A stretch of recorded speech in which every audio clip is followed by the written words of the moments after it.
পারছো না বৌদিমণি? আমি সব বুঝতে পারছি। আচ্ছা রাখো হরিদা, মেয়েদের কাজ তুমি কেন করবে? বারে, আমি তো এতদিন করে আসছি। তাই বলে তুমি এখনো করবে? আর আমি বসে বসে কি এই বাড়িতে শুধু খাবো?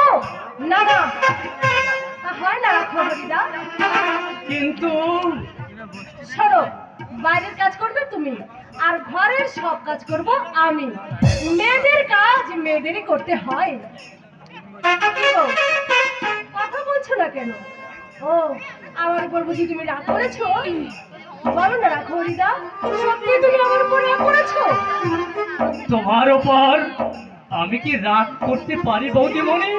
রাখো হরিদা, তোমাকে আমি যতই দেখছি ততই আমি অবাক হয়ে যাচ্ছি। কেন? এই কদিনে সংসারটাকে তুমি আপন করে নিয়েছো। দাদা বাবু খুব ভাগ্যবান, তাই তোমাকে সেই স্ত্রী রূপে পেয়েছে। তুমি আমাকে খুব ভালোবাসো তাই না রাখো হরিদা? ভালোবাসবো না? তুমি যে আমার কতখানি আদরে। না না, আমি আমি যে চাকর, এসব কথা যে আমার বলা সাজে না। আমি আমি শুধু ভগবানের কাছে প্রার্থনা করি তুমি তুমি সুখী হও বৌদিমণি, তুমি সুখী হও। রাখো হরিদা, কর্তা বাবুর দুর্ভাগ্য, তাই তোমাকে চিনতে পারলো না। তবে আমিও মনে রাখছি, কর্তা বাবুর ভুল একদিন ভাঙবে, আর সেদিন সে মরবে মরবে উপলব্ধি করবে ঘরের লক্ষ্মীকে পায়ে ঠেলে সে যে কত বড় অন্যায় করেছে। না না, বাবা আমাকে খুব স্নেহ করেন। হ্যাঁ, সে তো আমি দেখতেই পাচ্ছি। তোমার চোখে জল না দেখলে সে যে শান্তি পায় না। রাখো হরিদা, কটু কথা বলে ভালোবাসার নামান্তর হয়, সে ভালোবাসা জাহার নামে যা। রাখো হরিদা, শোনো, এসব কথা তুমি তোমার দাদা বাবুর কানে তুলো না, তাহলে ও খুব কষ্ট পাবে। বেশ, তুমি যখন বারণ করছো আমি বলবো না।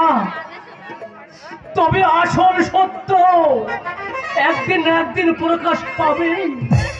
রাখো হরিদা, কিন্তু আমার যে ভীষণ ভয় করছে। ভয়কে জয় করে, ভয়কে জয় করতে হবে বৌদিমণি, নইলে এই সংসারে আর একজনের মতো তোমাকে অকালে হারিয়ে যেতে হবে। রাখো হরিদা, সেই হতভাগিনী এই সংসারের জন্য নিজেকে নিঃশেষ করে দিয়েছিল।